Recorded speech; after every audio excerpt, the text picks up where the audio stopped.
Baik, Assalamualaikum warahmatullahi wabarakatuh. Sebelumnya, izin memperkenalkan diri, nama saya Asa Arifanusa dengan NPM 200106202, Program Studi Tadris Matematika IAIN Metro.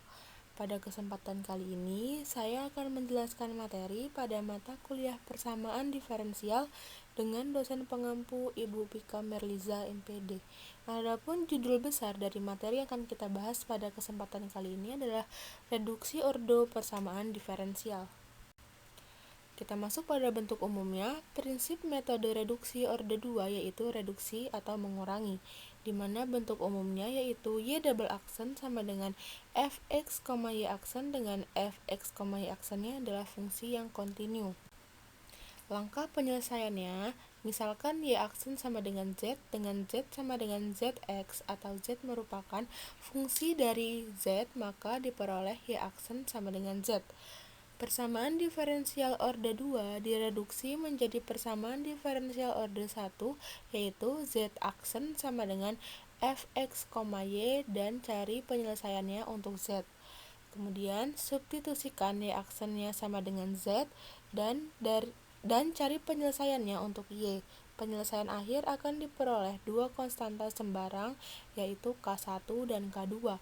Terdapat dua jenis syarat untuk mendapatkan penyelesaian tunggal, yaitu yang pertama syarat awalnya y x0 sama dengan a dan y aksen x0 sama dengan b. Kemudian syarat batasnya adalah y x1 sama dengan a dan y aksen x2 sama dengan b.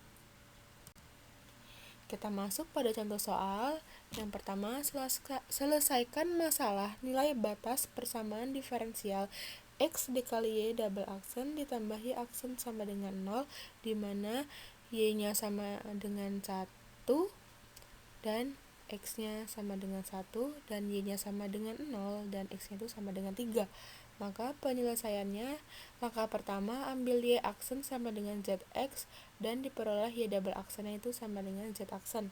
Kemudian langkah yang kedua, kita substitusikan langkah pertama ke dalam soal sehingga memperoleh x dikali y double aksen ditambah y aksen sama dengan 0, kita ubah menjadi x dikali z aksen ditambah z sama dengan 0. Kemudian menghasilkan x dikali dz per dx ditambah z sama dengan 0 sama dengan x dikali dz per dx ditambah z sama dengan 0. Kita akan mengalikannya dengan dx per xz, menghasilkan dz per z ditambah dx per x sama dengan 0.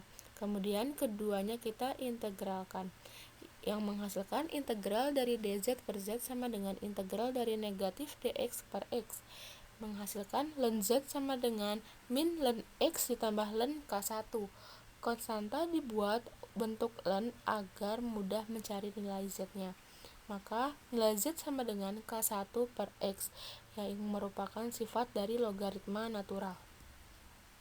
Kemudian kita masuk ke langkah yang ketiga, kita substitusikan z-nya sama dengan y aksen sehingga y aksennya itu sama dengan k1 per x, menghasilkan dy per dx sama dengan k1 per x. Kita naikkan dx-nya ke atas sama dengan dy sama dengan k1 per x dx. Kemudian kedua ruasnya kita integralkan, menghasilkan integral dy sama dengan integral k1 per x dx. Integral dy adalah y, integral dari k1 per x dx adalah k1 dikali ln x ditambah k2, yang merupakan solusi umumnya. Kemudian kita masuk ke langkah yang keempat untuk mencari solusi khususnya. Tadi diketahui y-nya sama dengan 1 dan x-nya sama dengan 1, maka kita masukkan ke solusi umum menghasilkan y sama dengan k1 dikali ln x tambah k2, y-nya sama dengan 1, k1-nya sama dengan k1, x-nya itu ln 1 sama dengan 0 ditambah k2. Jadi k2-nya itu sama dengan 1. Kemudian diketahui y-nya sama dengan 0 dan x-nya sama dengan 3, maka y-nya sama dengan k1 dikali ln x tambah k2. Y-nya tadi kan sama dengan 0, terus k1 dikali ln x, x-nya sama dengan 3, jadi ln 3. K2 tadi kita sudah memperoleh k2-nya itu sama dengan 1, kita substitusikan juga sehingga menghasilkan negatif 1 sama dengan K1 dikali len 3. Maka nilai K1 nya sama dengan negatif 1 per len 3. Jadi solusi khususnya adalah Y sama dengan K1 dikali len X tambah K2. Kita substitusikan saja ya teman-teman nilai K1 dan K2 nya menghasilkan Y sama dengan negatif 1 per len 3 len X ditambah 1. Mungkin itu saja materi yang dapat saya sampaikan. Kurang dan lebihnya saya mohon maaf. Saya akhiri. Wassalamualaikum warahmatullahi wabarakatuh.